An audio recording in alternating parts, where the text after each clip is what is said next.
Сайн байцгаана уу залуусаа. Шүүгч Ханьяоны ухаан балартам өшөө авалтын дараагийн хэсэгт тавтаа морил. Өмнөх хэсэгт юу болсныг бүгдээрээ маш товчхон саная.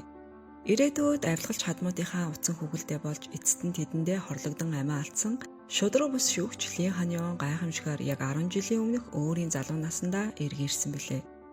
Тэрээр цаг хугацааны давуу талыг ашиглан өмнөх амьдралдаа тэнсэн харгалзах ялаар суллаж явуулсан цуврал адуурчин санаан жинийг энэ удаад барьж авч шүүх танхимыг алмааруулан цаазын ялгааноо чадсан юм.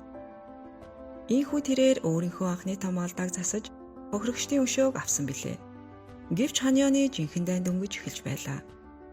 Шүүх хурлын дараа тэрээр өөрийн заналтайсан ирээдүйд өөрийг нь хүнөх тушаалаг өгөх сөүлийн шүүгч Шинжинийг отож байгаад олж хардаг. Шинжин бол том компаниудаас авилгал авч гэргийг нь замхруулдаг. Хуулийн салбарыг тэр чигт нь бохирдуулж буй жинхэнэ мафийн толгойлогч байв. Өмнөх парт маань Шинжин өөрийн дээд албан тушаалтан болох хуучин ерөнхий шүүгчид ширүүн зэмлүүлж цээж рүүгээ балаар хүчтэй шивүүлж байгаа тэрхүү жихүүдээс төрн хэсгээр өндөрсөн билээ. Шинжин өөрийг нь доромжилсан хүмүүсээс өшөө авахаар улаарч Ханьяоны ирээдүйн хадам аавын хуулийн фирмийг сүрдүүлэхээр бэлдэж эхэлнэ. За одоо дараагийн парт руугаа орцгоё. Хууль тогтоогч Гу Шинжинийг улаан дэлгүүрийн гудамжинд өссөн хэмээн ил тод доромжилж түүнийг үзэн ядаж байгаа огтхонч нусангүй. Шинжин өнөхөө доромжлыг төвчөн өнгөрүүлсэн ч дотор нь эрх мэдлийн төлөөг шунал нь урд урдынхаасаа илүү хүчтэй дүрлзэж эхлэв. Ямар нэгэн сэжүүр үлдээхгүй тулд Шинжин өөрийн алуурчинд эмнэлгийн захирлыг хүнөөх тушаал өгнө. Эмнэлэг дээр алуурчин Лиг дээвэрлүү чирэн гаргаж бүх хэргийг өөртөө хүлээсэн хуурамч гэрээсэлд бичүүлээд түүнийг дээврээс түлхэж унагжээ. Шинжин өөрийн сул талыг ийм үр дүнтэйгээр дарсан зогсоож чадсанд Ханьяонд дотроо харамсаж байв. Нөгөөтэйгүр Исүк өнөөх нууц бүртгэлийг илчлэгч байсан учраас түүний дээд шүүхэд дэвших зам нь бүр мөсөн хаагдсан байлаа. Энэ хооронд Жонсик Сөүл рүү нүүн гэж бодоод эхнэр нь айл хэдийн байшингаа зарчихсан тул Ханьяонд гомдлцов. Одоо тэрээр эхнэртээ энэхүү таагүй мэдээг хэрхэн дуулахаа мэдэхгүй байлаа. Жонсик гадаа эхнэрлүүгээ залгаж байх үедээ гинэт моциклтай хүнд мөргөлчгөнө. Ханьяон түүнд туслахаар яаран очих үед моциклтай хүн буцаж иргэн тэдэн рүү дахин дайрна. Моциклийн жолооч нь өнөөх алуурч мөн гэдгийг хан маш тод харсан бөгөөд энэ нь өнөөх нууц бүртгэлийн хэрэгээс болж Шинжинээс ирж буй шууд анхааруулга гэдгийг нь тэр даруй ойлгоно. Эмнэлэгт ирсний дараа Жонсик өнөөх жолоочийн царай зүгсэн танил санагдсан бөгөөд урд өмнө нь өөрийнх нь ял оноож байсан шүүгдэгч хэрэгтэн шиг санагдсан тухайгаа дурддаг. Удсанчгүй дээд шүүхийн шүүгч Шинжин Ханьяонтой ганцаарчлан уулзахаар дуудана. Шинжин эцэст нь түүний үн цэнийг хүлээн зөвшөөрч байна гэдгийг мэдэрсэн тэрээр хуурамчаар магтаж өөрөө ч мөн хөдлөх тохиромжтой мөчийг зүгээр л хүлээж байсан хэмээн зүтгэн. Хан мөн өмнөх амьдралдаа Шинжиний өгч байсан нэгэн ярилцлагыг сананаа. Тэнд Шинжин өөрийгөө ядуу зүдүү амьдралаас гаралтай үнчин хүүхэд байсан гэж ярьж байжээ. Хан үүнийг нь ашиглан тактикаар түүнийг даган баясаж өөрийнхөө ядуу өссөн түүх болон найзууд нь түүнийг хэрхэн дорд үздэг байсан талаарх зохиомл түүхээ ярина. Хүлээж байсанчлан Шинжин түүнийг маш ихээр өрөвдөж сэтгэл зүрхээрээ ойлгож байгаа мэтэл байлаа. Ханьяон үүнийг улам цааш нь лавшруулж Исүкийг нэр хүндийн араас хэтэрхий улаарч өөрийн карьераа сүрүүлэх хэмээн хуурамчаар давхархав. Тэрээр өөрийгөө бол дээшээ авирахын тулд хүмүүсийг хэрхэн ашиглахаа мэддэг гэж хэлнэ. Хаан өөрийг нь удирдан чиглүүлж чадах ганц хүн бол зөвхөн Шинжин хэмээн зүтгэж түүнд бүрэн үнэнч байхаа амлаж бэлдуучлана. Үүнд Шинжин маш их баярлаж түүнд нэгэн даалгавар өгсөн нь 2-7 хоногийн дотор хууль тогтоогч Гуг хууль зүйн сайдын томилгооны сонсголт заавал унгах явдал байлаа. Хан ямар ч хэрэгэлцээгүйгээр үүнийг нь зөвшөөрнө. Ханьяон өшөөгөө авахын тулд Шинжинтэй ойртохоор үнэнч цэргийн дүрсгэж байх зур прокурор Га мөрдөн байцаалтын мухардалд орноо. Түүний удирдлагуудын өгсөн шинэ баримт бичгүүд нь цагдаагийн дотоод бүртгэлтэй яг цав таарч байсан тул корпорацийн захирлыг судалж цагаатахаас өөр аргагүй хүрчээ. Юу ч хийж чадахгүй хавчигдсан Га эмнэлгийн орон дээр хэвтэж аавынхаа гарыг атхан хизээж бууж өгөхгүй гэдгийг амлахаас өөр зүйл хийж чадсангүй. Маргааш нь хан Шинжиний тушаалыг биелүүлэхийн тулд өөрийн дотны найз Жонхогоо холбогдох хууль тогтоогч Гугийн ард талын мэдээллийг ухуулнаа. Жонхо Гуг хууль зүйн сайд болох гэж байгааг мэдээд баг зэрэг сандарсан ч найздаа үнэнч тул туслахаар шийднэ. Хааныг Гуг унгах арга замыг хайж байх зур цэргийн албанаас цугцсан дуйлан улс даяар тесрэлт үүсгэж хэд хэдэн өндөр албан тушаалтнууд барь дээд шүүхийн шинээр томилогдсон ерөнхий шүүгч нь маш шудраг хүн байж таарлаа. Тэрээр Исүкийг өндөр өргөнөлдөг байсан тул удалгүй түүнийг Сөүлийн шүүх рүү шилжүүлв. Исүк энэ мэдээг хан болон Жонсик нарт дуулгаж тэднийг хоёуланг нь Сөүл рүү хамт авч явна гэдгээ хэлнэ. Хаан өмнөх амьдралдаа хууль тогтоогч Гүүгийн охин нэгэн удаа Хар тамхины 8-ны дуйланд холбогдож байсныг нь тод санаж байлаа. Энэ бол эцгийг нь устгахад ашиглагдаж болох үхлийн аюултай сул тал байв. Өөрийнх нь амьд явах эрхийг хууль бусаар булан авч байсан тэрхүү Сөүл хотод буцаж ирээд Ханиа өшөө авалтаа өөрийн хуучин хадам аа буюу нөлөө бүхий хуулийн фирмийн тэргүүнээс эхлэхээр шийддэг. Өмнөх амьдралдаа тэрээр хуулийн фирмд ердөөл нэг зарц шиг байсан бол энэ амьдралдаа хан бүх хүний хувь заяа шийдэгч нь байх болно. Шинчаалтаа уулзахдаа хан прокурорын ерөнхий газар ажиллаж байсан Жунхог хинаал хуулийн фирм зөвлөх ажилуулгыг санал тавив. Үүний хариу тэрээр Шинчолоос Сэй туслах өмгөөлөгч гаргаж өгөхийг л хүсжээ. Тэрээр гэр бүлийнх нь фирм Сэхийг ямар ч бодит эрх мэдэл туслах ажилтан байхгүй зүгээр л үзүүлэнгээ охин шиг харагддгийг мэдэж байлаа. Юу болоод байгаа гадарсан Сэхи Ханианыг тэр даруй холдуулнаа. Тэрээр замдаа үргэлж баг зүүж явдаг ганцаараа гомдлож дургуутслан илэрхийлсэн эрх танхи дээд зиндааны бүсгүйн дүрээ хിവэр хадгалж байлаа. Гэвч гүн гүнзгийс сэтгэлдээ Ханиа энэхүү гинтийн үйлдэлүүдээс болж түүний зүрх догдолж эхэлж байв. Одоо түүнийг ийм эрч хүчтэй амьд уянгалаг байхыг хараад Ханиа өмнөх амьдралынхаа хүүтэн хүндий зай барьдаг байсан их нэртэйгээ харьцуулахгүй байж чадсангүй. Эдгээр сэтгэл зовоосон дурсамжууд одоо цаг хугацаатай давхцаж түүний сэтгэлийг дулаацуулахын зэрэгцээ зүрхийг нь зүсэх шиг хурц өвдөлтийг мэдрүүлж байлаа. Маргааш нь Ханиа Сөүлийн шүүхэд шинэ албандаа томилогдсон ирлээ. Түүнийг лобби руу алхам ормогц прокурор Гата нүр тулнаа. Сурсан зангаараа тэрээр түүн лүү гараа өргөн мэдлэх гэснээ энэхүү цаг хугацааны шугам тэд хизээж уулзаж байгаагүй гэдгийг гинэт санаж өөрийгөө даруй зогсооно. Яг тэр үед тэрээр араас нь дагаж яваа Юн Хаякийг олж харнаа.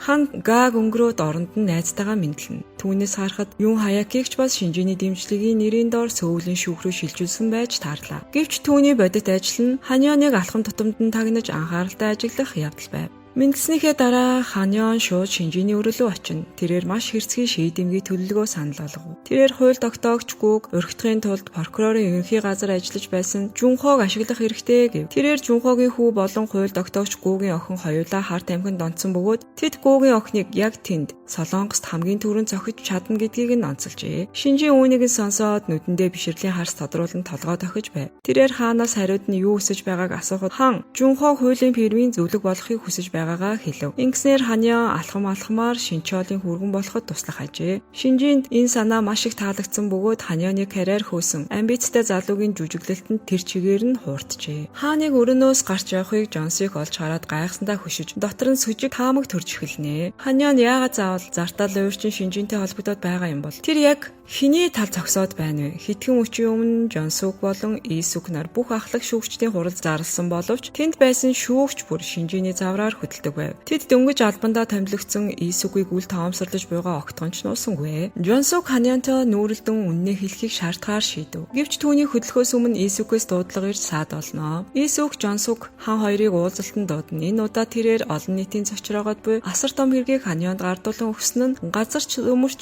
хүний амь ирсэн хэрэг байлаа. Энэ бол хот төлөвлөлт ашиг сонирхлын бүлгүүд болон засаг захиргааны хариуцлагагүй байдлын олон давхархад хувилдааныг агуулсан улс төрийн тесрэг бөмбөг байв. Үнэхээр хэцүү хэрэг байсан ч хан үүнийг тэр даруй зөвшөөрөн авна. Тэрээр Жонхогийн олж өгсөн мэдээллээр хууль тогтоогч Гүү тухайн бүсийн дүүргийн дарагтаа нууцаар нэг хүнжилд орчихсон байгааг аль хэдийн мэдэж байлаа. Энэхүү нурангийн хэрэг бол тэдний бохир булхайг ухан гаргаж Гүүг ундгах төгс боломж байлаа.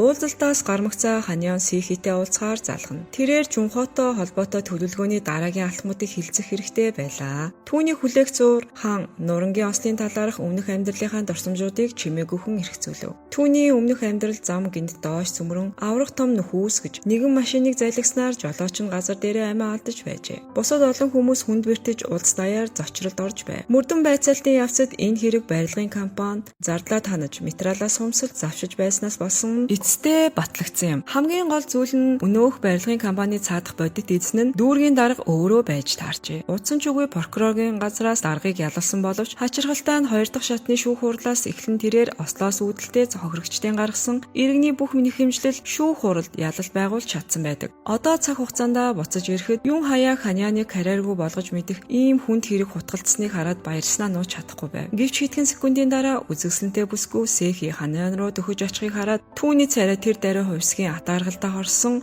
өөрчлөгдөнө. Ханиан төлөвлөгөөгөө хамгийн өндөр хурдаар хэрэгжүүлж эхлэв. Тэрээр Сэхигээс хуулийн фирмийн Америкийн нэгдсэн улс дахь салбартай холбогдож прокурорын ерөнхий газар ажиллаж байсан Жунхогийн хүүг шалгуулахыг хүссэн бөгөөд ялангуяа түүний хар тамхи хэрэглэсэн нотлох баримтыг хайхыг даалгажээ. Энэ хооронд Ханиа өөрийн туслах баруун оруулах Жонхог хууль тогтоогч Гүүгийн охиныг байнга гүйцэтгэдэг дээд зэрэглэлийн шөнийн клуб рүү илгээв. Жонхо нууцаар тагнах ажиллагаа явуулж түүнийг даган хувийн VIP өрөөнд орсноор хууль бус бодис хэрэглэж байхад нь газар дээр нь гардан барина. Тэрээр энэ бүхнийг өндөр нэгтрэлтэй видео болгон гэрэл зурагт буулгаж маргаангүй хөдлөшгүй нотлох баримт болгон авчээ. Дүрс бичлэгийг гартаа оруулсан даруйда Ханиан тэдгэрийг Жунхороо маш нууцлаг бөгөөд чихүүц төрөм зурвасын хамт илгээнэ. Зурваст Америкт байгаа таны хүү хууль тогтоогч Гүүгийн охин хоёр хоёулаа яг ижлэхэн зүйлийн араас улаарч байна гэсэн байлаа. Хан зурвасыг илгээсэн даруйда нүүр тулан уулзахыг шаарджээ. Уулзалт дээр хан Жунхогоос авсан бодит нотлох баримтуудыг Жунхогийн өмнө яг ширээн дээрээ дэлгэнэ. Тэрээр Гүүгийн охиныг яаралтай барьжлах тогтоол гаргахыг нь шаарджээ. Жунхог эргэлзэх үед хан Сэхид зохио өгнө. Тэр даруй Сэхи өрөөнд өөрийн Америкийн нэгдсэн улс дахь өмгөөлөгчөө чанга яригчдээр холбож өмгөөлөгч нь яг өчигдөр өглөө Жунхогийн хүү хар тамхи хэрэглэж буй зургийг буулгаж авснаа батлана. Үүнийг сонсоод Жунхогийн царай өгсөн хүнийх шиг цайж орхино. Тэрээр өөрийгөө мухардалд олсноо ухаарч эцэст нь хааны шаардлагыг хүлээн зөвшөөрчээ. Гэвч хааны шаардлага үүгээр дууссангүй.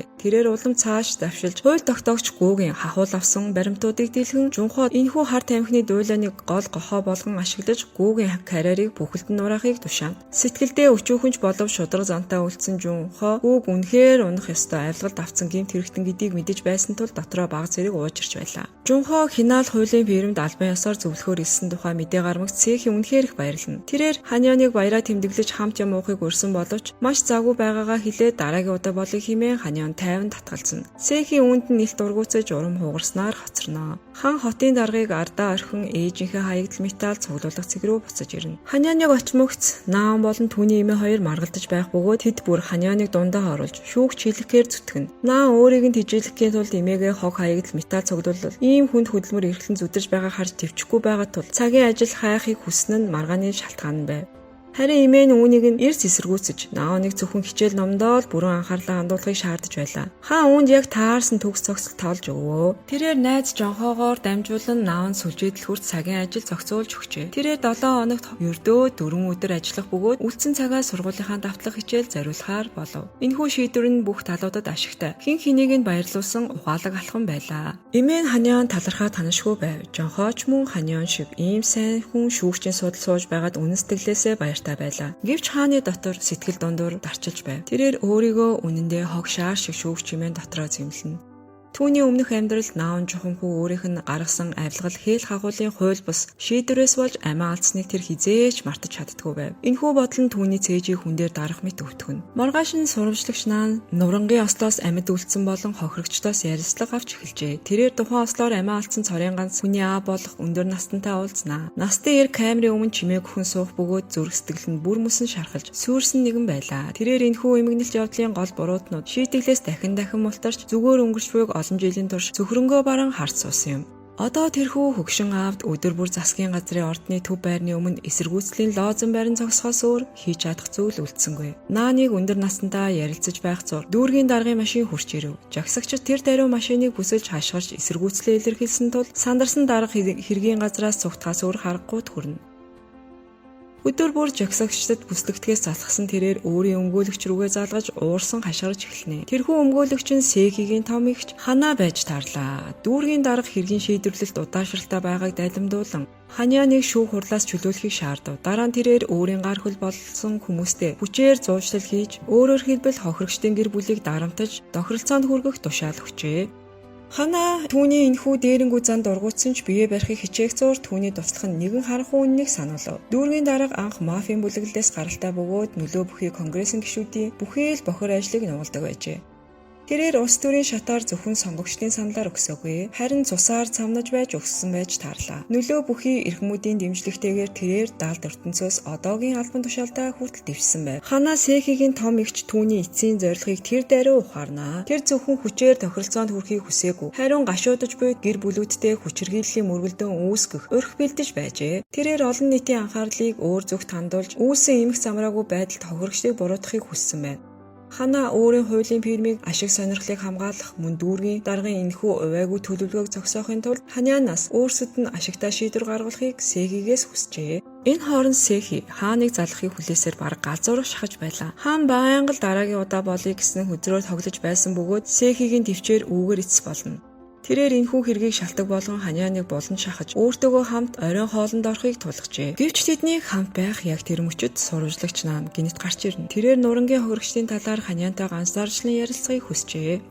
Сэхигийн атаархал тэр даруйд өрөлдөж эхэлнэ. Тэрээр хааныг өөрийн өмч мэт гарнаас нь чангатгаад түүний гэр бүлийн хуулийн фирм дүүргийн даргын талыг өмгөөлж байгааг Наанд хэлсэн нь тэр байлаа. Сэхи болон Ханиан нарын дотн байдлыг харж бас Сэхигийн гэр бүлийн фирм дүүргийн даргыг өмгөөлж бүх сонссон Ханианыг авилгалд авцсан даргад сүмсээ худалдачихжээ гэж шууд дүгнэнэ.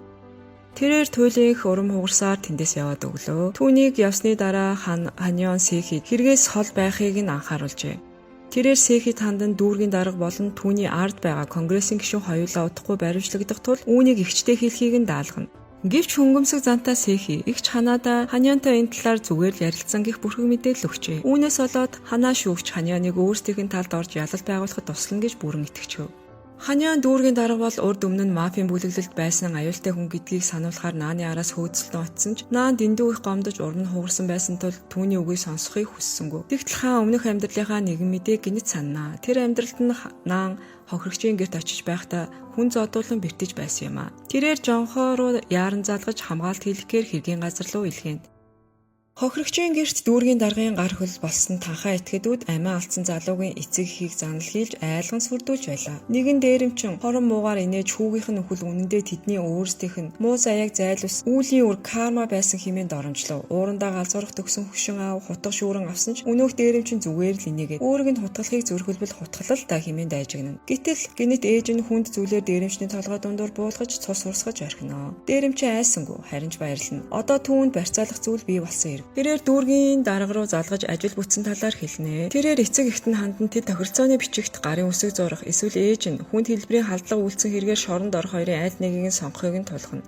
Хөгшин ир итгэл найдвар нь бүр мөсөн тасарч бууж өгөх яг тэр мөчөд жонхоо дотгож дайран орж өнөөх дээрэмчний ганцхан цохилтоор ухаан алдуулж унана. Нааныг ирэхэд жонхоо аль хэдийн өнөөх дээрэмчин болон хохирогчийн аавыг аюулгүй газар руу аваад явсан байлаа. Тэр үед харанхуй замын хаа нэгтээ Ханиан баг зүүчихсэн өөрийн машинаараа дүүргийн даргын замыг хаахаар отож байлаа.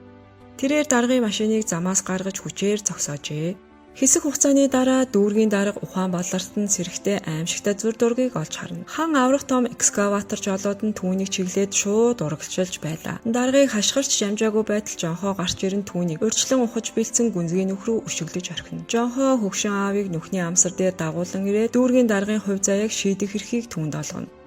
Аавын сэтгэлд хүүгээ газар цөмрөх авраг нүхэн залгидж байхыг харсан дурсамжинд дүрлцэж байлаа. Хүүгээ аварч чадаагүй түүний нүд нь гашуудал хорсолдоо цусаар будагдж дүүргийн даргыг амиараа түлхийг нь шаардна. Ханиа энэхүү түнэр харахуй сүүлчийн удаа шүүгчийн үүрэг гүйц экскаваторын шангаар аврах том хадны чулууг өргөнө. Би дүүргийн даргад цаазын ял оноож байна гэж хэлээд тэрээр чулууг доош шидэн нэгэн цагт өөрийгөө хуйлаас дээр гэж ботож байсан эрийг болж орхино. Шударгаас эцэст нь тогтох шиг л болов. Гэвч энэхүү үйл явдлыг яг туйлд цэгт хөгшин аав гинэт хашгирч Ханианыг зогсохыг шаарджээ. Тэрээр дүүргийн дарга хүүгээс нь хараахан уушлалт гуйж амжаагүй байна. Хэрэв энэ хүн одоо ингэж өгчхөл хүүгийнх нь амссан шудраг бус явдал үрд дарагдж үлдэнэ гэж тэр үзжээ. Энэхүү буруутныг ийм амархан өхөөж болохгүй байлаа. Нүхнээс суллагдсныхаа дараа дүүргийн дарга уурлаж галзуурах төхөн өөрийг нь хулгайлсан багтаа хүмүүсийг олж барихыг гар хөл бологчдод тушаана. Гэвч түүнийг эрлээ эхлүүлж амжаагүй байтал нөлөө бүхий конгрессийн гишүүнээс дуудлага ирнэ. Ус төрч өнөө хөгшин ир хിവэрээ эсэргүүцэл зарлан загсаж байгаа туйлаас хилэгнэж дүүргийн даргад ямар ч хамаагүй хатуу арга хэмжээ авч түүнийг үрд таг дуугүй болохыг нь тушаажээ. Маргааш нь дүүргийн даргад дээрэмчид дахин нэг ширүүн тэмцэл хийхээр хөгшин ирэн гэрлэг буцаж ирнэ. Дээрэмчдийг гайхшруулж хөгшин ир тохиролцооны бичигт ямар ч эсэргүүцэлгүйгээр тэр даруй гарын үсэг зурхыг зөвшөөрнө. Гэвч энэ нь үнэндээ Ханианы боловсруулсан нарийн төлөвлөгөө байсныг тэд гадарсангүй. Хан шүүгч аавд нь хандан одоохондоо энэ тохиролцоог зөвшөөрч харин дараа нь тэрээр дүүргийн даргын үйлцэн гэмт бүрийг шүүхийн танхимд бичлэн илчилж түүнийг шудраг шүүхийн өмнө аваачиж ялна гэдгээ амласан байжээ. Гарын үсэг зурсан тохиролцооны бичгийг гартаа оруулсан дүүргийн дарга туйлаас баярлан конгрессийн гишүүндээ даруй илтгэн. Тэрээр өөрийнх нь байгуулсан ил эрх мэдлийн ертөнцид тэр чихтэй нуран унах гэж байгааг огтхон ч гадарласангүй. Энэ хооронд нэгэн эрүүгийн хэргийн шүүх Шинжинтэй уулзав. Тэрээр эцэст нь Ханианы арт талын жинхэнэ түүхийг ухаан гаргаж иржээ. Ханианыг 12 дахь ангид байхад аав нь хамгаалтын албаныхантаа зодтолсон хэрэгээр 18 сар шоронд хоригдох ялавч байсныг тэрээр Шинжинд илчлэнэ.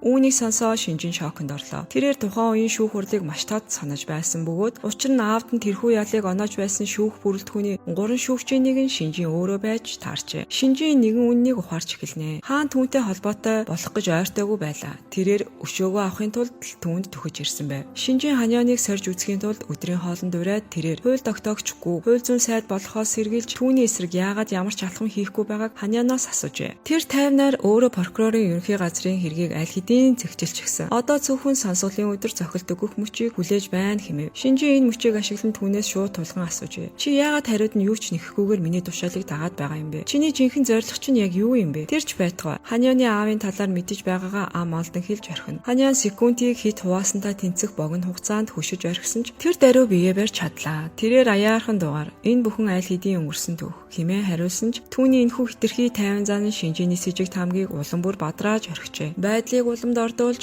Ханианы дарга түүнийг Шинжинтэй уулзаж байхыг олж хараад шударга журамт Исүкэд матднаа. Исүк Ханианыг урагч болсон гэдэгт итгэхийг хүссэнгүй. Тэрээр Ханианыг ямар нэгэн байдлаар сүрдүүлэх төрсөн байж магадгүй гэж сэжиглэн хувийнх нь асуудлыг шийдэж өгөхөд туслахаа санал болгоно. Гэвч хан шүүгч ам нээсэнгүй. Түүний хараанд илүү том бай суугаа бөгөөд тэрээр прокурорын ерөнхий газар ажиллаж байсан жунхоор залгаж хууль тогтоогч Гүүгийн хэргийг гамбит прокурор газ шилжүүлэхийг даалгав. Учир нь хууль зүйн сайд болох магадлалтай ийм өндөр албан тушаалтныг унгах зүрх зоригтой ганцхан хүн бол зөвхөн Га гэдгийг тэр мэдэж байлаа. Тэр шөнө Гагийн дарга түүнд Гүүгийн эсрэг асар том баримт бүхий хавц тэргийг гардуулахдаа яг л түүнд асар том тус хүргэж байгаа мэт дүрсгэнэ. Түүний ил жүжгийг шууд нэвт хараад Га прокурор тэрээр өөрийгөө бусдын бохир ажлыг нуглах зэвсэг болгон ашиглаж байгаагаа мэдэж байлаа. Га энэхүү хэргийн хүнд ачаатаа тэмцэлдэж байх зуур түүнд чолбуугаас оройн хоолнд орох урилга ирнэ. Ресторан руу явах замд нэгэн үл таних хүн түүний гарт дугтуу атгуулаад өнгөрөв. Түүн дугтуун доторхыг харах цаг завч байсангүй. Ресторанд ортол чолбуугийн хамт гинтийн зочин сууж байсан нь Ханиан байлаа. Ханиан энэхүү уулзалтыг зохион байгуулахын тулд чолбуутай харилцах холбоогоо ашигласан нь тэр байлаа. Тэрээр ирээдүйн хууль зүйн сайдыг баривчлах нотлох баримт Гад байгааг мэдэж байгаагаа шууд хэлж хүзрөө дэлгэнэ. Өөрийгөө эргэн тойрныхоо бүх хүмүүсийн гар хөл хүү хэмээн мэдэрсэн Га прокурор уурандаа босоод явахыг завдна. Гэвч яг тэр үед Ханиан саяхан түүний гарт орсон өнөөх нууцлаг дугтууг авч нэгээд дугтуун дотор та шиг прокурор Гад зориулж тусгаалan бэлдсэн чихүүц төрөм зүйл байлаа. Тэрээр цаасан дээр англиар I love you гэж маш хичээнгүлэн гараараа бичээд дараа нь цаасыг бүхэлдэн цусаар нэлсэн байв. Га энэхүү галзуу гажиг өвчтний байнгын занал хил дор амьдарч байгааг Ханиан мэдэж байжээ. Тэрээр түүнд нэгэн хэлцэл санал болгоно. Га хууль тогтооч Гүүгийн охиныг хар тамхины хэрэгээр баривчлах ажлыг хариуцах бөгөөд хариуд нь Ханиан түүнд таашгийг эцэст нь устгахад хэрэгтэй хөшүүргийг гаргаж өгөхөөр болов. Га энэ саналыг хүлээмжшүүрчээ. Дараа нь Га таашигтаа нүүрэлтэн сэтгэл зүйн чихэндээ хийн. Тэрээр түүний өмнө удаан хатгсан байдалтай сууж гахаан цусан хямыг туйлын хүүтэнд зэвүүн ширүүн харцаар идэж харагдана. Тэрч байтугай дарсны хундаг руугаа цусаа нэмж хийгээд түүнээс харцаа огс салгалахгүйгээр нэг амьсгаар ууж орхино. Та шиг үнэхээр зочирдож эн чинь бүр мөсөн галзуурчсан хүүхэн байна шүү дээ хэмээн амандаа өглөнө. Гэвч удалгүй тэрээр Гагийн сул талыг олж мэдэв. Түүний авдаг цалингийн бараг бүх хэсэг нь эмнэлэг хүнд өвчтөй хэвтэж буй аавыг нэмжлэхэд зарцуулагддаг байлаа. Тэрээр өөрийн залууст асар хэмжээний хахуулаар түүний амийг таглах арга олохыг нь даруй тушаана. Хууль тогтоогч Гүүгийн нөхцөл байдал хөдөлгөөн ормогц Ханиан анхаарлаа буцаагаад газар цөмрөх хэрэглүү хандуулна. Шүүх хурал болоход өрдөө хитгэн өдөр үлдээд байлаа. Тэрээр сурвалжлагч Наантай холбогдож Ослын бусад хохирогчдоос тухайлбал осолд нохоогоо алдсан нэгэн эр болон Ослын газрын яг хажууд ажилладаг байсан Зуушны мухалгийн эзнээс ярьслага авахыг зөвлөв. Наан түүний энэ төлөвлөгөөг хараахан гүйцэд ойлгоогүй байсан ч түүний зааврыг дагахаар болов. Шүүх хурлын өдөр ирлээ. Шүүхийн танхимд уур амьсгал туйлын төвшөртэй байлаа. Авилгалд авсан дүүргийн дарга хохирогч болсон 12 хүний гэр бүлийн гарын үсгтээ тохиролцооны бичгийг дийлгэн өөртөө туйлын итгэлтэй зогсно. Хуулийн дагуу бол энэхүү зуучлалын гэрээнд түүнийг шүүхээс шууд гин бүрөөгөө тооцож цагаатгах үндэслэл болох ёстой байв. Гэвч Ханианыг шийдвэрээ гаргах гэж байх яг л тэр мөчөд хохирогчдын өмгөөлөгч гинтийн том дэвсрэлтгийн босож ирнэ. Тэр бол шинэ видео нотлох баримт байлаа. Бичлэг дээр дүүргийн даргын дээрэмчид нохоогоо алдсан залуу хүч хэрэглэн айлган сүрдүүлж байж тохиролцооны бичигт хүчээр гарын үсэг зурулж буйн тод харагдана. Энэ нь Нааны ярьслага авах үедээ нууцаар буулгаж амжсан дүрс бичлэг байв. Дүүргийн даргын өмгөөлөгч байдлыг өөрчлөх гэж оролдон энэ бол зөвхөн нэг хөлсний ажилтны дур мэдэн хийсэн үйлдэл бөгөөд бусад хохирогчдын хийсэн тохиролцоог хүчингү тооцох үндэслэл болохгүй хэмээн зүтгэсэн ч өмгөөлөгч үүгээр зогссонгүй. Тэрээр 2 дахь гэрш болох Зуушны мухлагын эзний мэдүүлгийг дэлгэнэ. Тэрхүү эмэгтэй газар цөмрөх осол болохоос ч өмнө зам дээр илт анд цав цууралд үүссэн байсныг дүүргийн захиргаанд удаа мэдгдсэн боловч түүнийг анхааруулахыг огт авч хэлцээгүй гэлчлэнэ. Осол болсны дараа даргын залуус түүнийг занал хийлж амийг нь тагласан байжээ. Нотлог баримт маргаангүй тодорхой болсон тул Ханиан шууд зохилт өгөв. Тэрээр дүүргийн даргын гар хөл бологчдын үйлцэн энэхүү хүчирхийлэл нь эрүүгийн ноцтой хэрэг тооцогдно гэж үзв. Тэрээр ил эрүүгийн хэрэгүүдэд эцэслэн шийдэгдэх хүртэл шүүх хурлыг төр зогсооно. Үүгээр зогсохгүй тэрээр дүүргийн даргыг яагаад ийм улайран хохирогчтой хүчээр тохиролцоо хийхийг хүссэн. Цаана яг юу нуухыг оролдож байсныг наривчлан тогтоохын тулд түүнийг бичлэн шалгахыг прокурорын газарт тушаажээ. Энэхүү мэдээ Шинжийн хүрмэгс дээрээ нөхцөл байдал хяналтаас гарч доошоо өнхөрч буйг ухаарав. Хааны энэ хэрэг томилсон прокурор нь Шинжээний хуучин хамтран зүтгэгч байж таарсан бөгөөд тэд урд нь цуврал алууршны хэрэг дээр хамт ажиллаж байжээ. Энэ бол маш муу мэдээ байв. Хэрэв дүүргийн даргыг байсааж эхэлвэл цагдаа нар шууд хууль тогтоогч гууруу эцэст нь Шинжээн болон түүний бүлэглийнхний конгрессийн гишүүнээс авсан нууц 20 тэрбум оны санхүүгийн сүлжээрөө төхөж байлаа. Яг энэ мөчид Шинжээн 100% баттаа мэдэж авнаа. Хаан бол тэднийг устгахаар идэвхтэй ажиллаж буй урагч байжээ. Тэр шөнө Шинжээн хууль тогтоогч гүүг нууц уулзалтанд дуудана. Тэрээр хүйтэн бөгөөд эцсийн тушаалыг өгөв. Дүүргийн даргын цэгцэл хэрэв дүүргийн дарга сэтгэл зүгээр унаж ам нээвэл тэднээс хинэн ч амьд үлдэж чадахгүй гэдгийг тэр гууд хатуу анхааруулжээ. Хууль тогтоогч яг юу хийх ёстойгоо маш сайн мэдэж байсан тул дуулууртайхан толгой тохиноо. Нөгөө талд Ханиан хинаал хуулийн фирмээр очиж юу ч мэдэхгүй санаа зовсон холбоотны дүрсгөв. Тэрээр гүнзгий санаа алдаж олон нийтийн шахалт дэндүү ширүүн байсан тул шүүх хурал дээр хохирогчдыг занал хуйлж буй дүрс бичлэгийг үзүүлэхээс өөр арга байгаагүй хэмээн шинчолт хэлв. Хэрэв тэрээр энэхүү нотлох баримтыг дараад өнгөрөөсөн бол хэвлэл мэдээллийнхэн шүүгч болон хуулийн фирмийн хоорондох бохир холбоог тэр даруй сэжиглэх байсан гэдгийг тэр сануулв. Тэгээд тэрээр жинхэнэ тесрэг бөмбөгөө хаян дүүргийн даргын нууц хагуулын дуйлаан тун удахгүй гэрэлт ил гарч бүх зүйл ижлэгдэж байгааг тэрээр дуулгажээ. Хаан шинчолт хандан хэрэв хуулийн фирм одоо л дүүргийн даргаас харилцаагаа даслахгүй бол түүнтэй хамт доошоогоо өнхөрч нэр хүндээ унгах аюултайг даалдуур зөвлөнө. Ханианы энэхүү жүжиглэлтэнд бүрэн хуурсан шинчол түүнд урьдчилж анхааруулсан талархаж газар цөмрөх хэрэгээс болж түүн рүү уурсаж байсан уур нь хоромхон зурж замхран алга болно. Фирмээс гарсныхаа дараа Ханиан Синхийг дагуулan хоолны жижиг газарт очиноо. Тэрээр урд нь нэгэн танил хүнийг яг энэ газарт дагуулж ирж байснаа санаандгүй байдлаар цохуулгав. Сэхигийн атааргал тэр даруйд үргэлжиж тэр хүн эмэгтэй хүн байсан уу хэмээн шалгаж эхэлнэ. Ханиан хариу хэлэлгүй чимээгүй өнгөрсөн нь Сэхийг улам бүр уурлуулж орхив. Гэвч Сэхи тэрхүү яриад буй хүн нь Ханианы өмнөх амьдралын Сэхи өөрөө байсныг яаж ч мэдэх вүлээ дээ. Энэ хооронд прокурор Чолвуу Ханианы зааврын дагуу дүүргийн даргыг байцааж эхэлнэ. Тэрээр даргын сэтгэлд эргэлзээний үр суулгаж конгрессийн гишүүн түүнийг хэрэгцээгээ хангамгц яг л хог шаар шиг хөсөр хаях болон хэмээн чихэнд нь шивнэн. Тэрээр үхэж үргэтгэхээс өмнө прокурорын газартаа хамтран ажиллахыг зөвлөнө. Дараа нөхцөл байдлыг улам бүр өмүүлж эмх замраагүй байдал үүсгэхийн тулд Чолвуу зориу дүүргийн даргыг зүгээр суллаад явуулчихдаг. Даргыг шүүхийн байрнаас алхан гармагц конгрессийн гишүүн залгаж прокурор ямар нэгэн зүйл хэлсэн эсхийг нь уурсан байцаагаад тэрээр даргад амийг нь хамхиж чимээгүй байхыг нохоо мэт зандран тушаана. Ийхүү нохоо шиг харьцуулж байгаа туйлаас хэлгэнсэн дүүргийн даргын сэтгэл зүй бүр мөсөн тогтворгүй болж эхэлнэ. Тэдний харилцаа яг Ханианы төлөвлөж байсанчлан нуруунаж байлаа. Тэр шөнө конгрессийн гишүүн дүүргийн даргад гадаад паспорт бэлдэж өгөөд улс орноос яаралтай зогтож хэсэг хугацаанд нуугдахыг нь тушаан. Гэвч энэ нь эргэж ирэхгүй үхлийн зам байж магадгүй хэмээн имээс нь дүүргийн дарга өөрийгөө хамгаалах барьцаа болгож конгрессийн гишүүний хар мөнгөний нууц баримтуудыг агуулсан USB-г хулгайлж амжижээ. Тэрээр залуусынхаа хамт усан бомт руу очиж зогсоолын хажууханд байх жижигхэн номын дэлгүүр дотор усан онгоцоо хүлээн сууна. Гэвч хаа сайгүй нүд чихтэй болсон Жонхо тэдний зүхтах төлөвлөгөөг олж мэдээд Ханианд даруй мэдэгдэжээ. Ханиан номын дэлгүүр рүү яараа очтол тэнд асар аимшигтай дүр зураг өгтөн. Шинжээний явсан мэрэгжлийн алуурчин аль хэдийн тэнд ирчихсэн дүүргийн даргыг боож алхаар улаарч байлаа. Хан алуурчныг хохирогчоос угзран татаж холдуулснаар тэдний дунд үхэл амьдралыг шийдэх ширүүн тэмцэл эхэлдэг. Ханиан өмнөх амьдралдаа өөрийг нь хөнөөсөн өнөө хэрийн үүдөөс амь тэмцэн тулалдаж эхлэв. Гэвч Ханиан зодон зохион тэмч сайн биш нэгэн байсан тул алуурчинд хурдан хугацаанд дийлдэж алуурчин түүний амьсгалыг бүр үсэн таслах яг тэр мөчөд жонхоо хаалгыг цөмөшөглөн орж ирж түүний амийг аварчээ. Байдал өөрт нь ашиггүйгээр иргэснийг харсан алуурчин зогтож амжина. Хан ухаангүй хэвдэх дүүргийн даргаыг цагдаагийн газрын яг үүдэнд авчирч орхино. Хамгийн чухал нь тэрээр даргын биеэс конгрессийн гишүүний хууль бус нууц хөрөнгө хар мөнгөний хэргийг батлах эцсийн хөдлөшгүй баримтуулах өнөөх USB-г нь олж авчээ. Тэрээр албан ёсны мөрдөн байцаалтыг эхлүүлэхийн тулд түүнийг чолбууд гардуулан өгөв. Аллах бүтлгүүцсэн тухай мэдээ Шинжээнд хүрэхэд дүүргийн даргаыг аварсан хүн Шинжээнийг өөрийг нь таньж байсан мэт харагдсан тухай хамтрагчид нь дуулгана. Шинжээнд тусалж буй эрүүгийн хэргийн шүүгч Ханианыг улам бүр сэжиглэж эхэлнэ. Хэргийн алхам тутамд ханал холбогдож бүх зүйлийг нураагаад байлаа. Тэрч байтугай өмнөх хэргийн албанаас цугцсан дуйланд хэрэг хүртэл чухам түүний ачаар илчлэгдсэн шүү дээ. Шинжээний царай бараана. Тэрээр дүүргийн даргаыг шалгаж буй прокурор бол Ханианы хамгийн дотны найз болохыг ухаарна. Одоо энэ нь зүгээр нэг таамаг байхаа болж бүрэн баттай болов. Утсан ч өгөө чолгоо албан ёсны мөрдөн байцаалтыг эхлүүлв. Өөрийнхөө босс конгрессийн гишүүний илгээсэн алуурчны халдлагаас арай гэж амьд үлдсэн дарга цаашид үннийг нуухай болоод өөрийнхөө конгрессийн гишүүнд өгч байсан бүх нууц төлбөр авилгалын талаар шуушиглж эргэж бүх зүйлийг илчлэнэ. Нотлох баримтыг гартаа оруулсан чолгоо конгрессийн гишүүний албан өрөөнд гинтийн нэгжлэх хийх ажиллагааг удирдан зохион байгуулав. Конгрессийн гишүүн өөрийнх нь эрх мэдлийн үе дуусныг зүүн совингороо мэдэрч байлаа. Цөхөрсөн тэрээр чолгоо руу залгаж ганцаарчлан уулзахыг нь гуйжээ. Чолгоо уулзахаар гарахаас өмнө Ханианд энэ тухай урьдчилан хэлж амжина. Хан үүнийг сонсоод энэ бол тэр чигээрээ зохион байгуулалтаа өрх гэдгийг мэдэрч тэрээр найздаа анхааруулахаар шийдсэн боловч замынхаа талдаж орж амжаагүй байтал Шинжийн залгаж Ханианыг өрөөндөө даруй ирж илтгэхийг нь шаарджээ.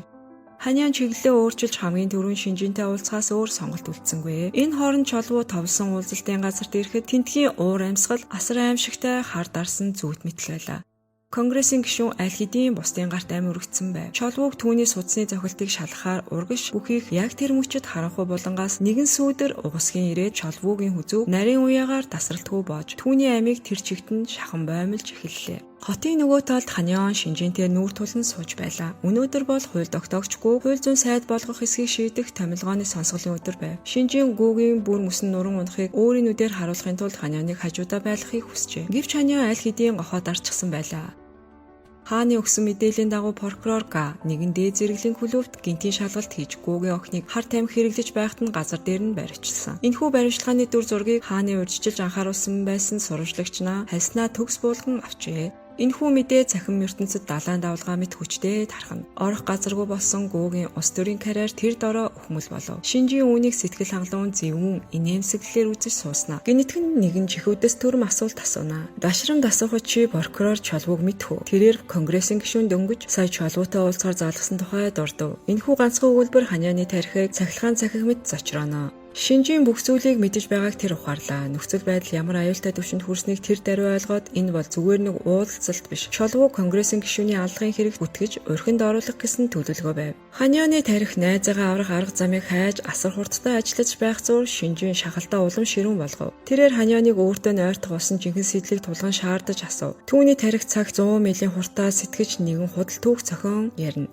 Түүний эцсийн зорилго бол олон жилийн өмнө аавынх нь хэргийг шүүж байсан ерөнхий шүүгч хүн гэгчийг устгах явдал хэмээн зүтгэв. Тэрээр Шинжээний нөлөө эрх мэдлийг зөвхөн хувийн өшөө авалтандаа ашиглаж байгаа гэж хэлснээр Шинжээний сэжиг таамаг бүрмөсөн арилна. Хан маш ухаалгаар хэлэхдээ Шинжээнийг тухайн иргэн туслах шүүгч байсныг мэдэх бөгөөд доод албан тушаалтан байсан учраас мөн шүүгчээс гаргасан шийдвэрийг өөрчлөх эрх мэдэл Шинжээнд байгаагүй гэдгийг онцлно. Энэ нь Шинжээний дээрэнгүү их занд яг таарч тохирсон бөгөөд тэрээр ил үгэнд нь бүрэн хуртжээ. Тэрээр өөрийн алуурчин залгаж ажиллагаагаа зогсоохыг тушаагаад Ханианыг дагуулan Ялтын баярын хоолой идэхээр нэгэн нууц ресторан руу явна. Энэ бол зүгээр нэг энгийн ресторан биш байлаа. Энэ газар бол Шинжээний ар хуудсан дахь хамгийн харанхуй улс төрийн 8 хувилдаануудаа зохион байгуулдаг газар байв. Тэрээр зөвхөн өөрийн хамгийн ихтгэлтэй явцуу хүрээнийх нэгээл энд дагуулж ирдэг байжээ. Шинжийн Ханианыг тус газрын эзэн эмэгтэйтэй танилцуулав. Тэр эмэгтэй Шинжээний гудамжинд өсөж өгөх гэж явхад нь гэртээ авчирн тижээсэн улаан дэнлүүний гудамжны эзэн байж тарлаа. Энэхүү өөрийнхөө хамгийн нууц түүхийг хуваалцахаар Шинжийн хааныг өөртөө үрд баглаж барьцаалахыг оролдож байв. Дараа нь тэрээр нэгэн дотоод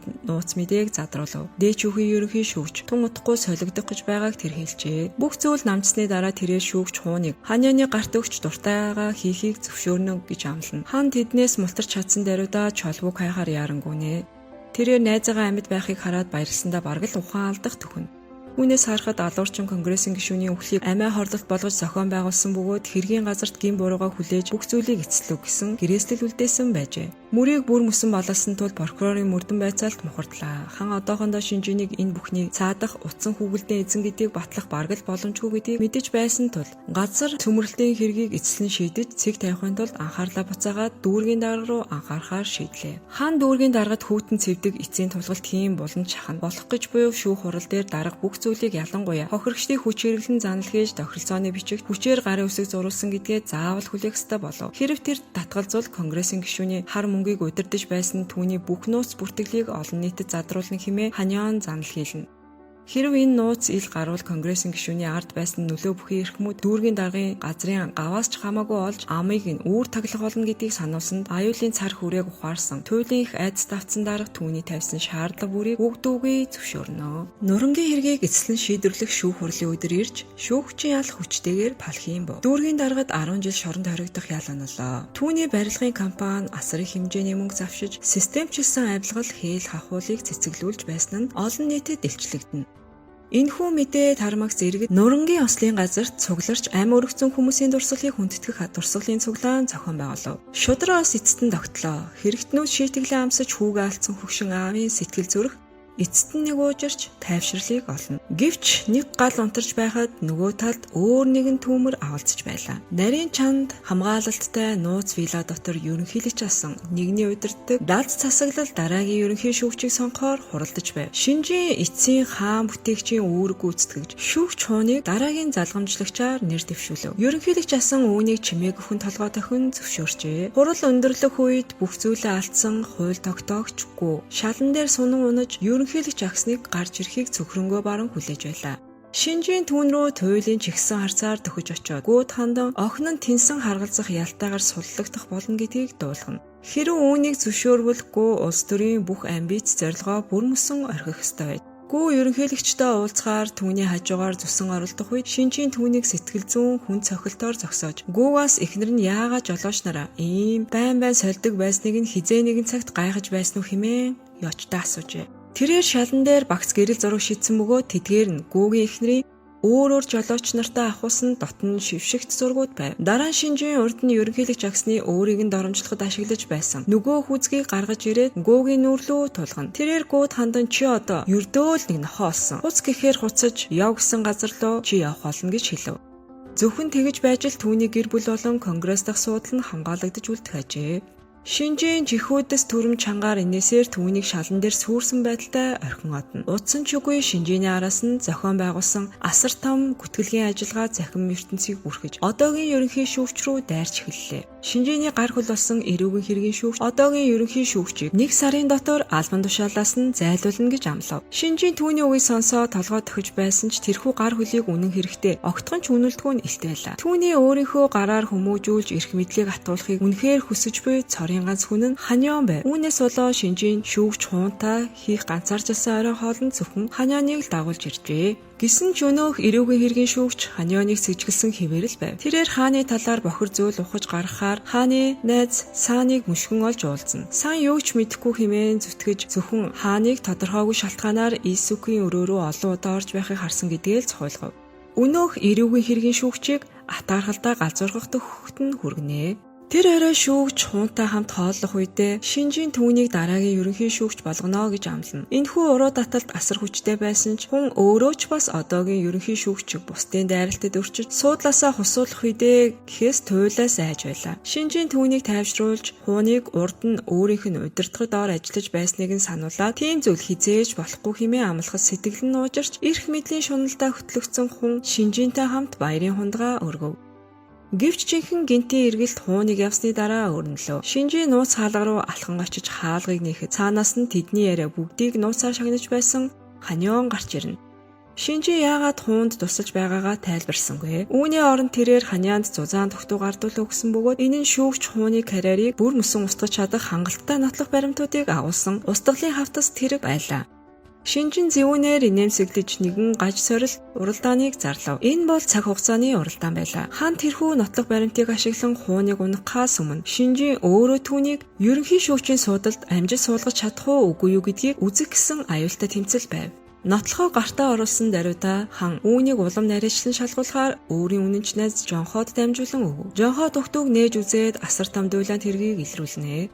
Тэр бол томоохон барилгын компани ажилд авах үеийн бүртгэлүүд байлаа. Энэ нь дээд зиндааныхны дундах танил тал харах үзлийн сонгодог жишээ байв. Шүүгч хууны хүү бичгийн шалгалтандаа хамгийн сүүлчийн байранд орсон байжээ. Гэсэн ч тэрээр ярилцлагын шатанд ямар нэгэн ичид нэгдүгээр байранд жигсэж ажлын байраа баталгаажуулж авсан байв. Бүх зүйлийг өөрчлөн хуульдаж зохион байгуулсан байсан бөгөөд Ханяанд одоо үүнийг батлах бүх баримт бэлэн байлаа. Маргааш нь Ханя өөрийн ахлах шүүгчийг даган дүүргийн даргын хэргийн үр дүн гэлтэхээр шударга журамт Исүхтэй уулзахаар орно. Ярианы авцад уур амьсгал гинэт өөрчлөгдөнө. Исүх хан шүүгчийн ахлах руу далдуур дохио өгөхөд ахлах нь хаанаас хамгийн чухал асуултыг асууна. Чи яагаад сүүлийн үед зартай авилгал давтсан шинжинтэй тийм ойрхон болчихов? Хан үүнийг огтхон ч нухыг оролцсонгүй. Тэрээр тайвнаар толгой дохиж шинжинтэй хамтран ажиллаж байгаагаа хүлээн зөвшөөрнө. Учир нь нэгэн тодорхой даалгаврыг дуусгасны дараа шинжийн түүний хамгийн гүн хүслийг биелүүлж өгөх амлсан хэмээжээ. Хан цааш нь хэлэхдээ өөрөө шинжийний хүссэн зүйлийг аль хэдийн яг таг биелүүлж өгсөн гэсэн боловч тэрхүү зүйл нь яг юу байсныг илчилгээс татгалзана. Исүх уурандаа бараг галзуурах төхөж туйлын их уралтыг мэдэрсэн тэрээр Ханяанд хандан тэдний харилцаа болон тэдний дундах бүх үнэнч зан яг энд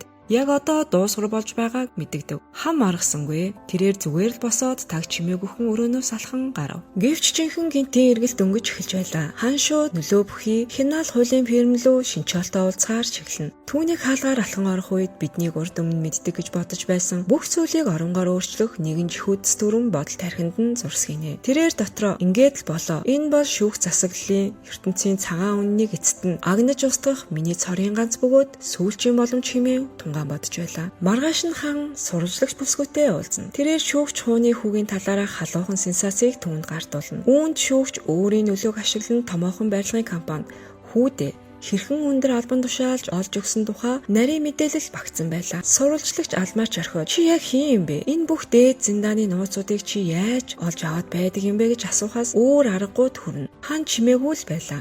Түүний хүүтэн эрс шийдэмгий царай харсан сурвалжлагч ухаж түнхөх хэрэггүй гэдгийг нь ойлгоно. Хэвлэл мэдээллийг ашиглан хууныг бүр мөсөн нураасныхаа дараа хан дараагийн зорилго руугаа шилжэв. Тэр нь өнөөх шударга дүрсгэгч Исүхийг дараагийн ерөнхий шүүгч болгох явдал байлаа. Үүнийг хэрэгжүүлэхийн тулд тэрээр Сэхийг дагуулan аав шинчаалтайгаа уулзахаар очино. Тэрээр ерөнхийлөгчд нөлөөлж Исүхийг томилуулах лобби ажиллагаанд хуулийн фирмийн тусламжийг хүсжээ. Үүний хариу талархсан Исүх тус фирмд ахлах зөвлөхөөр эсэх болсон гин. Шинчаал өмнөх амьдралдаа Исүхийг өөрийн фирмдээ эсвэлхийг үргэлж хүсдэг байсан ч дандаа татгалцсан хариу авдаг байсныг хан өмнөх амьдралынхаа дурсамжаас мэдэж байлаа. Шинчаал эхэндээ эргэлзэж байв. Одоогийн ерөнхий шүүгчийг ийм амархан суудлаас нь зайлуулж чадна гэдэгт тэр итгэсэнгүй. Гэвч хан түүнд дараагийн хуудсын нууцыг нь дэлгэнэ. Шинжийн аль хэдийн одоогийн ерөнхий шүүгчийг зайлуулж хунд суудал бэлдэж өгөхөөр замыг нь засчихсан байгааг тэр хэлнэ.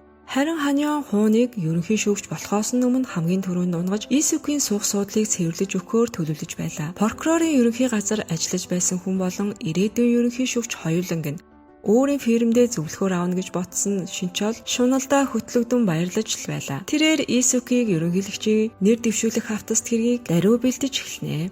Ханя өрөөнөөс гарч явахдаа нэгэн с ижигтэй бодлоо тархинасаа өдөөж чадахгүй байлаа. Бүх зүйл дэндүү зөөлөн, саадгүй бүтээдэг. Шинжийн өөрийнхөө дэмжиж дэвшүүлж буй хүнийг устгахад хэрэгтэй нөгөөх нотлох баримтыг яагаад өөрийнх нь гарт зүгээр өгчихснийг тэр одоо хүртэл гүйцэд ойлгохгүй л байлаа. Шинжээний тоглож буй энэхүү тоглоом харагдаж байгаагаас хавьгүй илүү аюултай байж магадгүй хэмээн тэр сэжиглэнэ. Маш хурдан хугацаанд сурвалжлагчийн бэлдсэн мэдээ хэвлэлээр тесрэнэ. Шүүгч хүн ердөө ганцхан шөнийн дотор улас даяараа үзэн яддаг хамгийн зартай хүн болон хувирлаа. Шоконд орж сандарсан шүүгч хүн шинжээнээс тусламж хүсэж уйхад бусдыг үргэлж атгандаа байлгадаг залж шинжээ. Түүнийг тайвшруулж бүх зүйлийг өөрөө зохицуулна хэмээн амлав. Энэ хооронд Ханя Исүхтэй уулзаж тэрээр одоогийн ерөнхий шүүгч суудлаасаа унах гэж байгааг мөн шинжийн түүний оронд хүн шиг өөрийн утсан хүүгэлдийг суулгахаар улаарч байг илтгэн. Хан Исүхийг энэхүү албан тушаалыг өөрөө авахыг ятгаж шинжийн хүн шиг шимэгчж шүүх засаглалын тогтолцоог үргэлжлүүлэн хордуулахыг зүгээр хараа сууж болохгүй хичээнгүйлэн говь. Яг тэр мөчөд Исүх эцэст нь үннийг ухаарлаа. Ханян хизээж сүнсээ худалдаагүй байжээ. Тэрээр дайсныг дотроос нь нураахын тулд хоёр талд тагнуулчийн үүрэг гүйцэтгэж байсан аж. Тэр шинс Шинчаал Исүхтэй уулзаж ирээдүйд зөвлөхийн үүрэг гүйцэтгэхийн хариуд түүнийг ерөнхийлөгчийн нэр дэвшүүлтэнд баталгаажуулах хуулийн фирмийн лобби засаглалыг санал болгов. Үүнээс Тиймээс болоод хизээж авилгалд автдаггүй байсан шударга Исүгийн сэтгэл анхудаа ганхаж эхэллээ. Нөгөө талд прокурор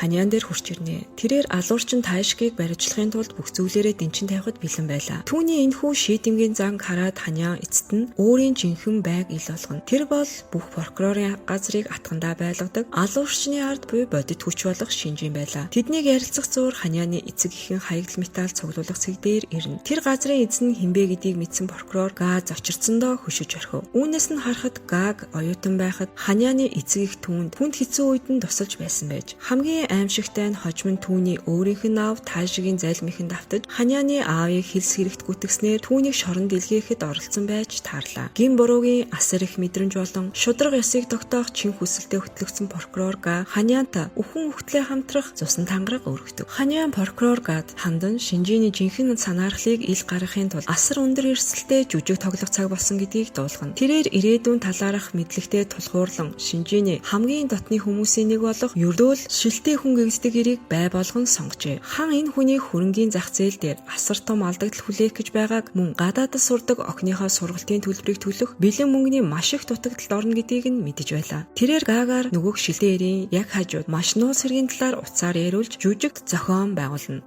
Уцаар ярихдаа 3 сарын дараа Криптол уйврын томоохон сүлжээг илрүүлж нураах прокурорын газрын нууц төлбөр төлөвлөгөөний талаар чангаар хэлэлцэн. Тэрээр өнөөх луйврчин хүмүүсийг галзуурмаар өндөр хүүгээр татдаг тухай мөн өөрөө яг одоо тийшээ асар хэмжээний мөнгө оруулж өндөр ашиг хүртчихэд яг баримтлага болохоос өмнөхөн мөнгөө татаж авахар төлөвлөж байгаагаа дурдна. Түүний дотор шунлын үр суулгасны дараа Ханян прокурор Чолвүүтэй уулзнаа. Хан түүнд урд нь өөрийг нь хүнөөлөхөөр алуурчин илгээж байсан Шинжинийг шууд ангуучлахаар шийдснээ хэлдэг. Шударга ёсны чин хүсэл болсон хувийн өшөө авалтын галдаа хөтлөгдсөн Чолвуу тэдний холбоонд нэгднэ. Ханяны бэлдсэн зохиолын дагуу Чолвуу гольфын талбай дээр өнөөх шилтэй эртээ уулзах бөгөөд Гаг утасны цаанаас дахин хөрөнгө оруулалтын талаар ярихыг түүнд санаандгүй байдлаар сонсгож дүрсгэнэ. Өнөөх гар хөлийн сонирхол нь хөдөлж тэрээр Чолвуугээс Гагийн хөрөнгө оруулалтын талаарх шалгааж эхэлнэ. Чолвуу өөрийн үүргийг төгс гүйцэтгэж өнөөх луйврчныг ашиглан асар их хөрөнгө босгож байгаа талаар тайлбарлана. Лог нь бол маш энгийн байв. Луйврчин илүү олон хохирогчдыг татахын тулд эхний 3 сарын турш хүүгээ цаг тухайд нь төлдөг. Тиймээс 3 сарын хугацаа дуусахаас өмнө өөрийн үндсэн хөрөнгө болон хүүгээ татаж авч чадвал чи зүгээр л алт атгалаа л гэсэн. Шилтэй эр сарын 10% хүүгийн тухай сонсоод нүдэн шууд мөнгө болон хуурлаа. Энэхүү луйврыг 100% бодит мэт харагдуулахын тулд хан жонхоогоор дээд зэрэглэлийн өндөр барилга дотор аврах том хуурамч дэлхийн хөрөнгө оруулалтын бага хурал зохион байгуулав. Тэрч байтугай корпорацийн нэр хүнд өнгө төрхийг бүрдүүлэхийн тулд цэхийн хүртэл тэнд хитгэн хором харагдаад өнгөрөхийг гуйжээ.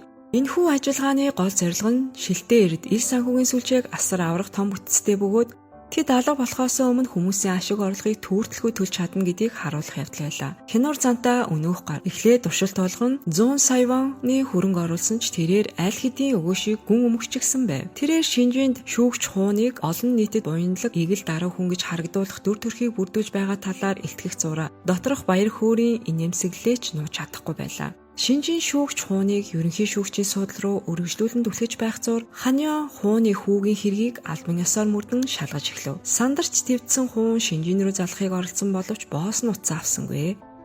Мухарцсан хуун амьд үлдэх арга зам гуйхаар ерөнхийлөгч Асны вилла руу өөрөө машинаа жолоодон очиход түүнийг огт гадарлаагүй байх зур сурвалжлагч наан түүнийг алхам тутамд нь мөр даран тагнаж байлаа. Ерөнхийлөгч Асны виллад хавьгүй харанхуй бохир 8 өрнөж байв. Алуурчин бөгөөд бүх бохир хэргийг зохицуулагч Жан ерөнхийлөгч Асан нэгэнтээ уулзаж байлаа. Жан хахуул болгож офшор дансанд 100 тэрбум вон бэлдсэн байв. Үүний хариуд ерөнхийлөгч Асан Жанд үндэсний татврын албаны дараагийн суудлал болон худалдааны сайдыг өөрийнхөө хүнээс нэр дэвшүүлж томилох эрхийг өгөхийг зөвшөөрнө. Хоёр хөгшин аратан ил 8-аа эцэслэн тохиролцоод зүүнээр инээлцгээв. Энэхүү хилцэл дуусны дараа л ерөнхийлөгч хуунтай уулзахыг зөвшөөрчээ. Тэрээр шүүгчийн хүйтэн цэвдэг дуугаар зэмлэж зүгээр ламаа хамхаа Шинжинд итгэх хэмээн тушаав. Жаныг явах үед тэрээр ерөнхийлөгчийн туслахуудад нууц төлбөрийн баримтыг гардуулан өгнө. Сурвалжлагч Наан энэхүү бүх солилцоог өөрийн камерын дууранд буулгаж авчээ. Наан эдгээр зургуудыг хаанд үзүүлэхэд тэрээр шоконд орж алмаарна. Тэрээр Жан болон Шинжин өнөөх нууц виллагийн хоорондох сэжвэрүүдийг холбож үзээд эцэст нь асар аимшигтай үннийг олж мэднэ. Шинжиний ард зогсож буй бодит сүүдрийн босс бол ерөнхийлөгч Асан өөрөө байж таарлаа.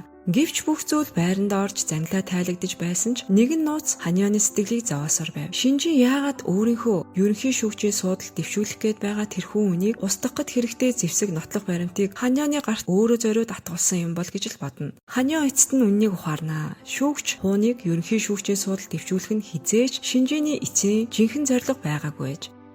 Одоо тэрээр Шинжинийг араас нь удирдах, цэцгийг нь дастаж буй хүн бол ерөнхийлөгч асан өөрөө гэдгийг мэдсэн тул эвлүүлэхийн хэсгүүд эцдээ яг цав таарч эхэлнэ. Энэ хооронд Шинжиний гар хөл болох шилтэй хүн ёроолдоо хүртэл унана. Түүний хөрөнгө оруулсан хувьцаанууд огцом унаж дээрээ биржээс хасагдах дээрээ толов. Тийшээ цутгасан 400 сая вон юу ч үгүй хийсэж одов. Яг тэр мөчөд эхнэр нь залгаж гадаадад байгаа охиныхын сургалтын төлбөр нэхэгдэж буйг хэлж хашгичин сандарнаа. Сандарч мухарсан түүний утсанд өнөөх луурын компаниас буюу үнэндээ Жонхогийн багийнхнаас дуудлага ирнэ. Тэд түүний данс руу хүүгийнх нь ашиг болох 10 сая воныг дөнгөж сая шилжүүлсэн байлаа. Энэхүү ашгийг харсан тэрээр бүх зүйлээрээ дэнжин тавихаар шийдэж өөрт байгаа эцсийн сохор зоос бүрээ шавхан асар их хэмжээний буюу 3 тэрбум вон цуглуулад алдагдлаа ганцхан амьсгаагаар нөхөж авахаар өнөөх луурын сүлжээрөө бүгдийг нь хийж орхижээ. Мөнгө шилжүүлснийхээ дараа тэрээр прокурор Чолвоо руу яаран гүйж очиход мөнгөө аюулгүй татаж авахын тулд прокурорынхон гинтийн шалгалт хийж дайрахаас яг өмнө өөрт нь далдуур урьдчил дохио өхийг гуйж гарна. Чолвоо өөрийн дүрдээ төгс тоглож үүнийг нь зөвшөөрчээ. Үүний дараа шилтээр зүсээ хувиргасан луурчин Жонхотой уулзахаар одно. Тэгтэл гинэт прокурорын газар дах Гагийн дарга залилангийн бүлэглэлийг баривчлах яаралтай дайралт хийх тушаал зарлалаа. Га энэ нь Жонхогийн байгаа байршил гэдгийг даруй ухаарч ажилгааг нуулгүй аварч үлдэхийн тулд хан руу сандран залганаа. Хан яг л тулаанд кинон дээр гардаг шиг галзуу үдэл хийжээ. Тэрээр прокурорын багийнхныг замдан саатуулж цаг хожихын тулд Гагийн сууж явсан машиныг өөрийн машинаараа зориуд очиж мөргөө замын гол дуустгүй хэрүүл маргаан дэгдэв.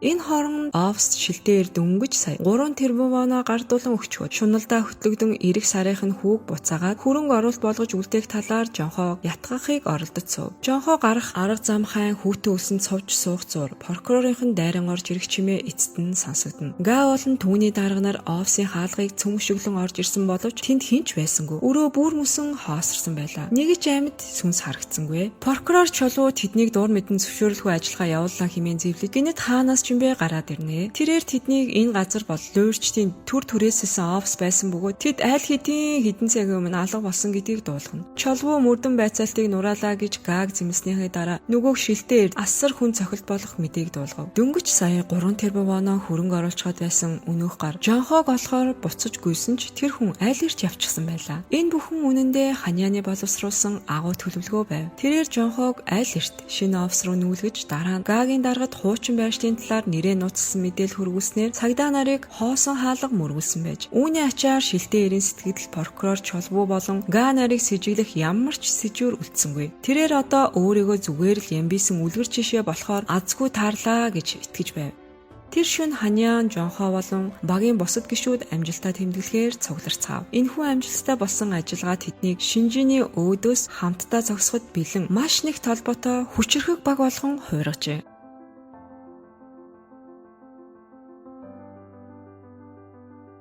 Маргааш нь шүүгч хуун Шинжиний өрөөнд ууртаагаар дайрч орж ирж хүүгийнх нь хэргийг хизээ цагаатгаж өөрийг нь хизээ ерөнхий шүүгч болохыг нь шаардна. Шинжийн түүнд маш чухал амлалт өгсөн ч үүний ард асар аимшигтай төлөөс нэхнэ. Хун хууль бус улс төрийн санхүүжилтийн бүртгэлийг агуулсан нэгэн нууц хавцад хэргийг түүнд гардуулах ёстой байлаа. Энэхүү дансны бүртгэл нь зүгээр нэг жижиг мөнгөний асуудал биш байв. Үүнд ерөнхийлөгч асан одоогийн ерөнхийлөгч болон бусад олон гаруй нөлөө бүхий конгрессийн гишүүдийн холбогдсон хар мөнгөний нууц баримтууд багтсан байлаа. Шинжийн хун шүүгчд хандан хэрвээ чи энэ хавтаст хэргийг өгөхгүй бол би чамайг ерөнхий шүүгч болгох хэсгээ мэдэхгүй байна. Харин чиний хүү хуулиар оноож болох хамгийн дээд хэмжээний шоронд хоригдох ялыг авах болно гэж сүрдүүлв.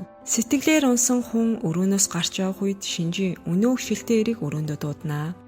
Шинжийн шүүгч хууныг олон нийтэд цэвэр шудар хүн гэж харагдуулах төр төрхийг бүрдүүлэхэд ашигладаг байсан буйны сангийн мөнгө урсгал яагаад тасарчихсныг уурсан байцаан. Шилтээр гинэт сөхрөн унаж уйлан байж өршөөлөрөн гуйж эхэлнэ. Тэрээр өөрт байгаа сохор зоос бүрээ луурчдад алдсан гэдгээ хүлээн зөвшөөрч тэрч байтугай өөрийнхөө бодож олсон төлөвлөгөө хүртэл ам алдчихлаа. Тэрээр прокурор Чолвуугээс гинтийн дайралт хийхээс өмнө өөрт нь урьдчилж далдуур дохио өгөхийг гуйсан бөгөөд ингэснээр бэлэн мөнгө аваад цугтгаар төлөвлөж байсан гэдгээ хэлнэ. Шинжийн галзуурах дөхөн туйлын хилэнцэндээ хөтлөгдөн тэрээр шилтээ ирлүү дайрч ямар ч өршөөлгүйгээр хэрцгийгээр зодож эхэлнэ. Гар хөл болсон эрийг амаа хамхиж чимээгүй байхыг хашгичсан тушаагаад прокурорынхныг үүнд холбохгүй байхыг мөн алдагдсан мөнгөний араас мөрдөж мөшгөхгүй байхыг нь даалгана. Учир нь тэрхүү луйрын хэргийг ямар нэгэн байдлаар шалгаж эхэлвэл хууль хяналтынхын явандаа шууд Шинжиний өөрийнх нь бохир булхаа бохир угаалга руу хөтлөн гэдгийг тэр сайн мэдэж байлаа. Шилтээ эрийг өрөөнөөсөө хөөж гаргасныхаа дараа Шинжин өөрийн итгэлт эрүүгийн хэргийн шүүгчтэйгээ зөвлөлдөнө. Тэд хоёулаа 30 тэрбум воныг залгисан энэхүү луйрын сүлжээг маш нарийн зохион байгуулсан урих байсан гэж сэжиглэж байлаа. Тэр хоёроос гадна энэ мөнгөний талаар мэдэж байсан ганц хүн нь Ханион байсан бөгөөд энд нэгэн с ิจ гтэй холбоос байв. Прокурор Чолгуу бол Хааны хамгийн дотны найз байлаа. Шинжиний Ханионыг сэжиглэх сэжиг дээд зэгтээ хүрч тэрээр түүнийг сүүлчийн удаа сорихоор шийднэ. Тэрээр Ханионыг дуудаж нэгэн даалгавар өгсөн нь шүүгч хуун дээр очиж нэгэн тодорхой USB-г олж авах мөн түүнд хүн шүүгчийн өнгөрсөн түүхийг харуулсан хавтас тэргийг гардуулах явдал байв. Ханион хуунтай уулзах үед хөгшин шүүгч аль хэдийн мухарцчихсан байлаа. Тэрээр Ханионыг өөрийнх нь хүүгийн эргийг шүүж байгааг мэдэх тул хүүт нь гин буруугүй гэсэн шийдвэрийг гаргаж өгөхийг нь шаардна. Ханион түүнийг хүүтэн цэвдэх харцаар үл тоомсорлоод үүний оронд тэрээр өөрийнхөө төлөвлөгөөг ил болгоно. Тэрээр хууны хүүт яг 1 жил 6 сар буюу 18 сар шоронд хоригдох ял оноох гэж байгаагаа дуулгана. Яагаад заавал ийм тодорхой тоо гэж юу? Учир нь энэ бол олон жилийн өмнө шүүгч хүн Хааны аавыг хилс хэрэгт гүтгэхтэйгт нь оноож байсантай яг ижилхэн хугацаа байлаа. Хүн өөрийгөө хянах чадвараа алдаж Ханиан руу дайрахыг оролдсон боловч залуу эр түүнээс хайгуу хурдан байсан бөгөөд ганцхан хүчтэй цохилтоор түүнийг газар тунгана. Ханион дараа нь Шинжиний өөрт нь өгсөн өнөөх хавтас тэргийг шалан дээр шиднэ. Дэвтэр дотор урд өмнө нь алуурчин тааш шүүгч хунд өгч байсан нууц хахуулуудын бүртгэл байлаа. Энэхүү хахуулууд нь чухамхүү Ханионы аавын эсрэг ял оноох шийдвэрийг худалдаж авсан барьцаа байж таарлаа. Ханионыг өөрийнх нь цусаар дуудаж өшөөгөө авахар ирснийг ухаарсан хүн шүүгч өнгө аясаа тэр даруй өөрчлөж цөхрөнгөө баран гуйж эхэлнэ. Тэрээр өөрийгөө ерөнхий шүүгч боломогц Ханионы карьерийг ямар ч саадгүй болгож өмнөх бүх зүйлийн нөхөн төлбөрийг хангалттай өгнө хэмээн амлав. Гэвч Ханиан гахашгүй байлаа. Тэрээр хөгшин шүүгчийн нөмрөг болон нэр төр бахархал бүрийг нь хуу татан авахар бүр мөсөн шийдсэн байж. Тэр шөнө сандарч твцсэн хүн шүүгч Шинжин лүү гүйж очино. Шинжин түүнийг тайвшруулж Ханион түүнийг хэдий чинээс үрдүүлсэн ч хамаагүй. Хууныг ерөнхий шүүгчийн суудал заавал суулгана хэмээн тангаргалав. Хүн шүүгч өөрийн амьдралаа Шинжиний гарт таатахаас өөр сонголт үлдсэнгүй. Дараа Ханион өнөөх нууц USB-г Шинжинд авчирч өгөхдөө нүүрний хуйралгүй дүр эсгэж доторх агуулгыг нь хизээч нээж үзээгүй хэмээн зүтгэв. Хорсол занал хийдлээр дүүрэн нүдтэй Шинжин өнөөх USB-г компьютертой шууд залгана. Тэрээр файл хамгийн сүүлд хизээ нээгдсэн. Мөн уг зөөврийн хэрэгсэл өөр ямар нэгэн төхөөрөмж нэвтэрсэн эсхийг яг таг хянах чадвартай шүүх эмнэлгийн тусгай програм хангамж ашиглаж байлаа. Шинжиний гайхшруулж програм дээр USB-д огт гар хүрээгүй цэвэр болох нь харагдав. Үүний ачаар Ханион одоохондоо с ิจ гт таамгаас мултарч чадлаа. Тэд хуучин найзууд шиг л элдв зөөл хуучилж хамтдаа юм ууж суусан ч Ханиан өөрийгөө маш нэмгэн мөсөн дээр алхаж байгаагаа мэдэж байв. За энэхүү киноныхаа 2 дугаар партийг энэ хүрээд өндөрлөж байна. Киноны төгсгөлийг парт 3 болгон тун удахгүй хүргэх болно. Кино таалагдж байгаа бол subscribe дарж хонхоо итгэвчүүлээрэй. Киноны талаарх сэтгэлээ үлдээж лайка харамгүй илгээгээрэй залуусаа. Түр баяртай.